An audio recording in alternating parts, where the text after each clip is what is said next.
Welcome, everyone, to a fireside reading of A Connecticut Yankee in King Arthur's Court by Mark Twain.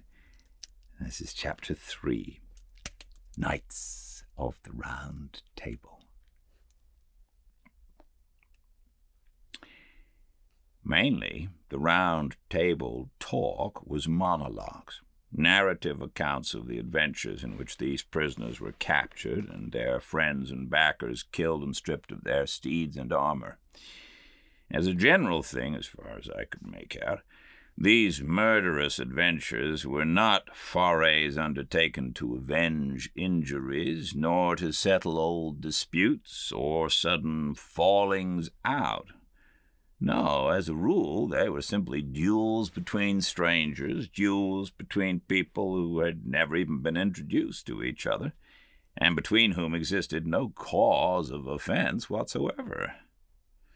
Many a time I had seen a couple of boys, strangers, meet by chance and say simultaneously, "I can lick you," and go at it on the spot. But I had always imagined until now that that sort of thing belonged to children only, and was a sign and mark of childhood. But here were these big boobies sticking to it and taking pride in it clear up into full age and beyond. Yet there was something very engaging about these great, simple-hearted creatures, something attractive and lovable. There did not seem to be brains enough in the entire nursery, so to speak, to bait a fish hook with, but you didn't seem to mind that after a little, because you soon saw that brains were not needed in a society like that, and indeed would have marred it, hindered it, spoiled its symmetry, perhaps rendered its existence impossible. There was a fine manliness observable in almost every face, and in some a certain loftiness and sweetness that rebuked your belittling criticisms and stilled them. A most noble benignity and purity reposed in the countenance of him they called Sir Galahad, and likewise in the king's also. And there was majesty and greatness in the great frame and high bearing of Sir Launcelot of the Lake. There was presently an incident which centered the general interest upon this Sir Launcelot. At a sign from a sort of master of ceremonies, 6 or 8 of the prisoners rose and lifted up their hands toward the ladies' gallery and begged the grace of a word with the Queen. The most conspicuously situated lady in that massed flower bed of feminine show and finery inclined her head by way of assent, and then the spokesman of the prisoners delivered himself and his fellows into her hands for free pardon, ransom, captivity, or death, as she in her good pleasure might elect. And this, as he said, he was doing by command of Sir Kay of Seneschal, whose prisoners they were, he having vanquished them by his single might and prowess in sturdy conflict in the field. Surprise and astonishment flashed from face to face all over the house. The Queen's gratified smile faded out at the name of Sir Kay, and she looked disappointed. And the page whispered in my ear with an accent and manner expressive of extravagant derision, "Sir Kay, forsooth! Oh, call me pet names, dearest. Call me a marine. In twice 1,000 years shall the unholy invention of man labor at odds to beget the fellow of this majestic lie." Every eye was fastened with severe inquiry upon Sir Kay, but he was equal to the occasion. He got up and played his hand like a major, and took every trick. He said he would state the case exactly according to the facts. He would tell the simple, straightforward tale without comment of his own. "And then," said he, If ye find glory and honour due, ye will give it unto him who is the mightiest man of his hands that ever bare shield or strake with sword in the ranks of Christian battle, even him that sitteth there. And he pointed to Sir Launcelot. He fetched them. It was a rattling good stroke. Then he went on and told how Sir Launcelot, seeking adventures some brief time gone by, killed 7 giants at one sweep of his sword and set 142 captive maidens free, and then went further, still seeking adventures, and found him, Sir Kay, fighting a desperate fight against 9 foreign knights, and straightway took the battle solely into his own hands and conquered the 9. And that night Sir Launcelot rose quietly and dressed him in Sir Kay's armor, and took Sir Kay's horse, and gat him away into distant lands, and vanquished 16 knights in one pitched battle, and 34 in another. And all these and the former 9 he made to swear that about Whitsuntide they would ride to Arthur's court and yield them to Queen Guinevere's hands as captives of Sir Kay the Seneschal, spoil of his knightly prowess.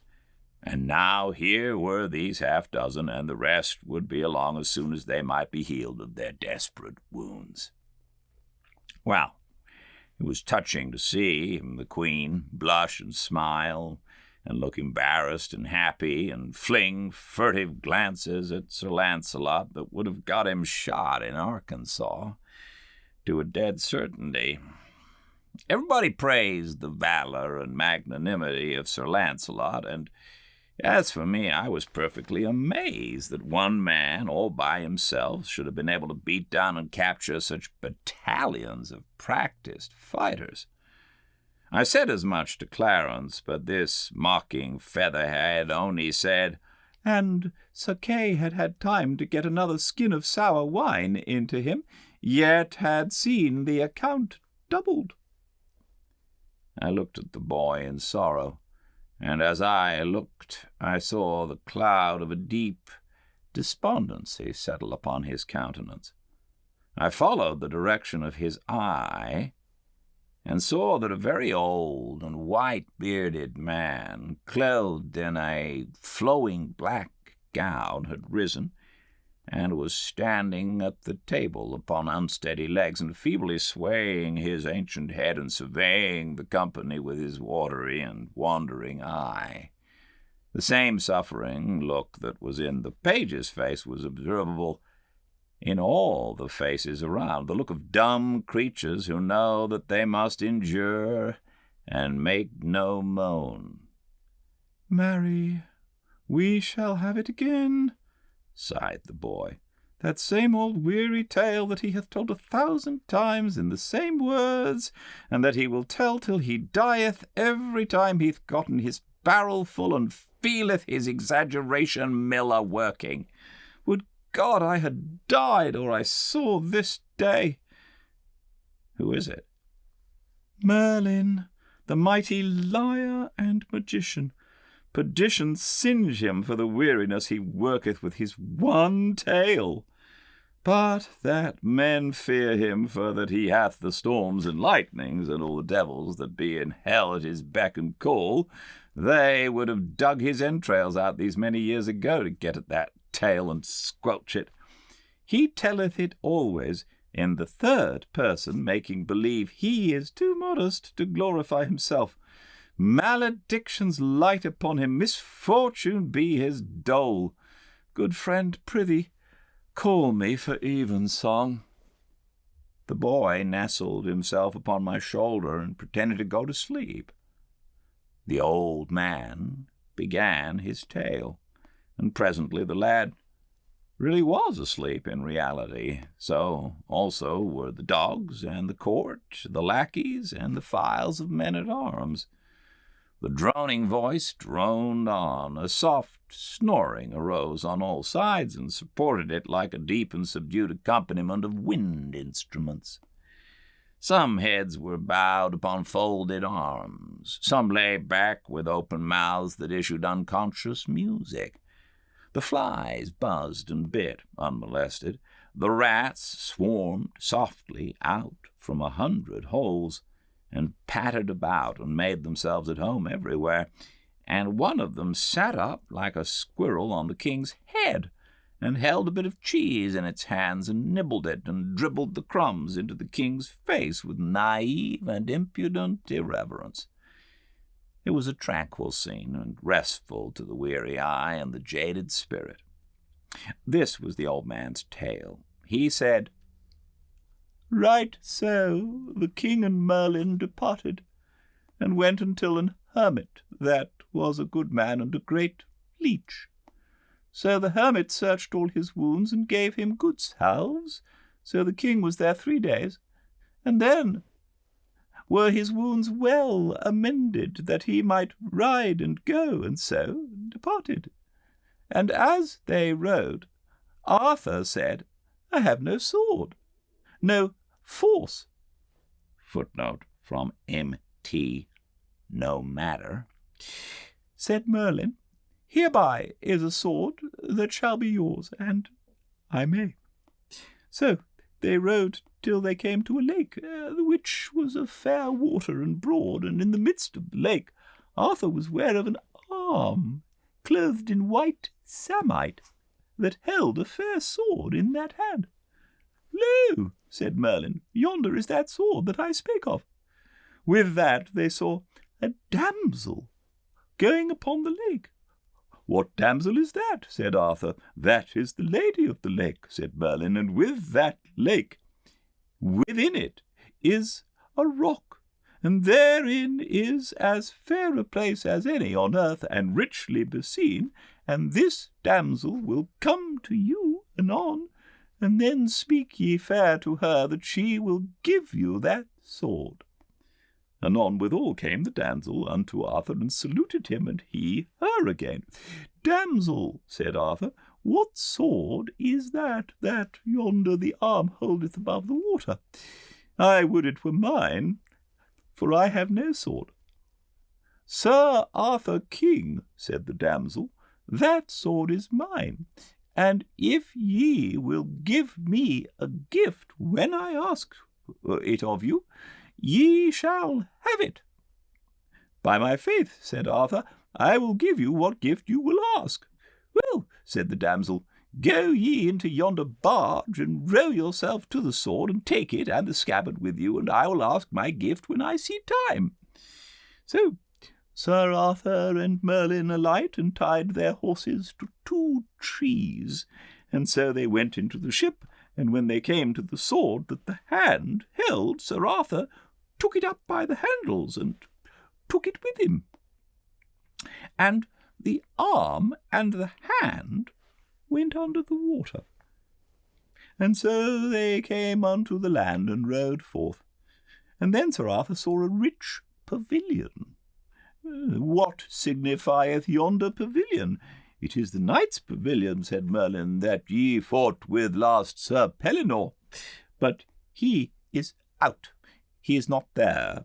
He hath ado with a knight of yours that hight Egglame, and they have fought together, but at the last Egglame fled, and else he had been dead, and he hath chased him even to Carlion, and we shall meet with him anon in the highway."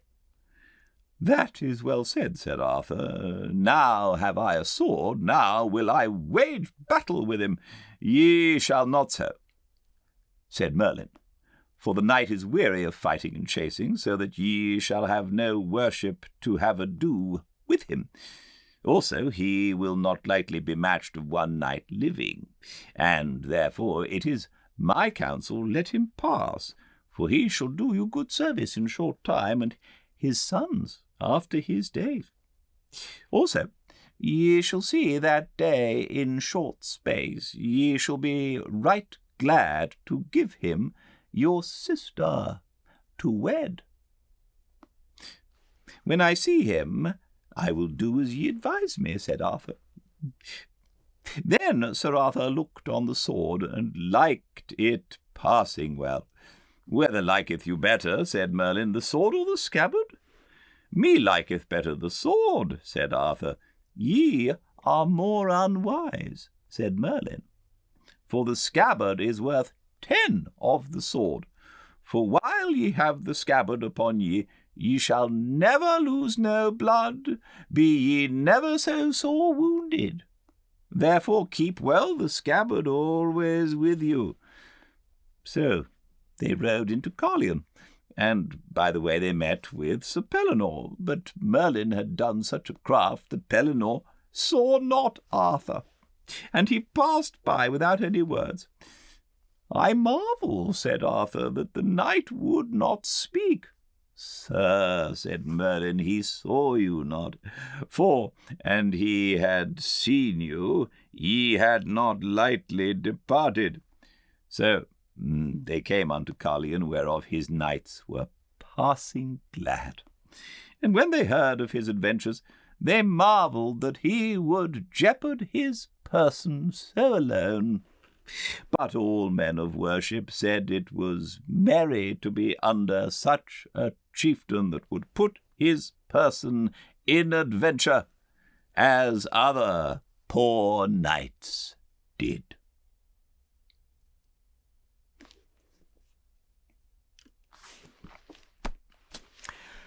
Well, I'm having a lot of fun with this book. I hope you are too. I'll see you all tomorrow, same time and place, 5 Pacific at Fireside Reading on Instagram for the next chapter. I do hope you can join me. Until then, everyone do stay very, very well indeed.